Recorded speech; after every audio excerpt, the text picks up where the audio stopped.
তো নমস্কার বন্ধুরা, আমার ভালোবাসা রান্নার চ্যানেলে আপনাদের সবাইকে স্বাগত। শীত তো চলে যাওয়ার মুখে। এই সময় বাড়িতে ছিল বেশ কিছুটা শিমগুলো নষ্ট হচ্ছিল শুকিয়ে শুকিয়ে, তাই ভাবলাম আজকে একটুখানি শিমের ভাতটা বা ভর্তা বানিয়ে নিই, তাও একেবারে নিরামিষ উপায়। অনেক নিরামিষাশী মানুষই আছে যারা শিম বাটা বা শিম ভর্তা খেতে চান কিন্তু খেতে পারেন না, তাদের জন্যই আজকে নিরামিষ শিম বাটার রেসিপি।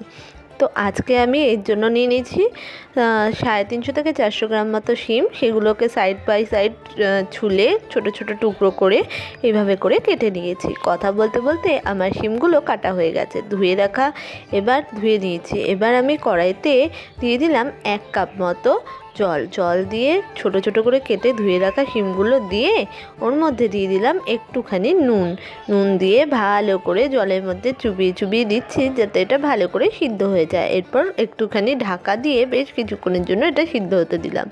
তো সিদ্ধ আমার ঢাকনা খুলে দেখে নিচ্ছি এবার আমি সিদ্ধটা হয়ে গেছে কিনা। সিদ্ধ তো আমার ভালোভাবে হয়ে গেছে। এবার আমি এটাকে তুলে একটা বাটির মধ্যে রেখে দিয়েছি।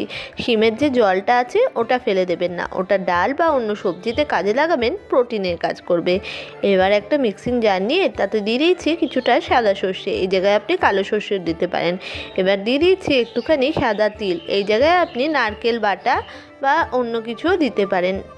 আর এর মধ্যে দিয়ে দিলাম একটুখানি পোস্ত, আর দিয়ে দিলাম কাঁচা লঙ্কা কয়েকটা, আর দিয়েছি গোলমরিচ, আর দিয়ে দিচ্ছি একটুখানি ছোট ছোট করে কাটা টমেটো, এটাও কিন্তু আপনার ইচ্ছে অনুযায়ী দেবেন। এবার দিয়ে দিচ্ছি বেশ খানিকটা হলো ধনেপাতা দিয়ে এবার সেদ্ধ করা শিমগুলো ওই মধ্যে দিয়ে দিলাম। এটা আপনি শিলনোড়ায়ও বেটে নিতে পারেন। এবার সমস্তটাকে ভালো করে আমি বেটে নিচ্ছি। তো এখানে একটা সমস্ত কিছুকে মিহি করে পেস্ট করে নিয়েছি।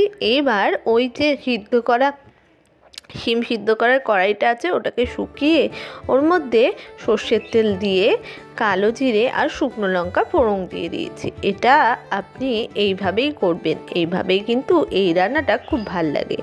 এরপর এই কালো জিরে আর শুকনো লঙ্কাটা ভালো করে গরম হয়ে যাওয়ার পর বেটে রাখা শিমটা আর সব কিছু একসাথে দিয়ে ভালো করে নাড়িয়ে মিশিয়ে নিচ্ছি যাতে এর ফ্লেভারগুলো ভালোভাবে ঢুকে যায়। এরপর দিয়ে দিলাম এর মধ্যে বেশ কিছুটা মিষ্টি, বাটা হবে আর মিষ্টি না দিলে হয়। এরপর এর মধ্যে দিয়ে দিচ্ছি একটুখানি শিম বাটার মিক্সি ধোয়া জলটা, দিয়েও ভালো করে নাড়িয়ে মিশিয়ে নিচ্ছি যতক্ষণ না এর জলটা শুকিয়ে আসছে। এর জলটা যখন শুকিয়ে আসবে তখন আমি এর মধ্যে দিয়ে দিচ্ছি হলো পরিমাণ মতো নুনটা কিন্তু আপনি সাবধানে দেবেন, কারণ নুনটা আগে কিন্তু সিদ্ধ হওয়ার সময় দেওয়া ছিল। তো নুনটা দিয়ে ভালো করে নাড়িয়ে এটা যখন শুকিয়ে উঠছে এবার আমি এটাকে সার্ভ করে নিচ্ছি। তো তৈরি হয়ে গেছে একেবারে নিরামিষ স্টাইলের শিম ভর্তা বা শিম বাটা। এবার আমি টেস্ট করে দেখব এটা ঠিক কেমন হয়েছে। এটা জাস্ট ইয়াম হয়েছে, গরম ভাতের সাথে জমে যাচ্ছে।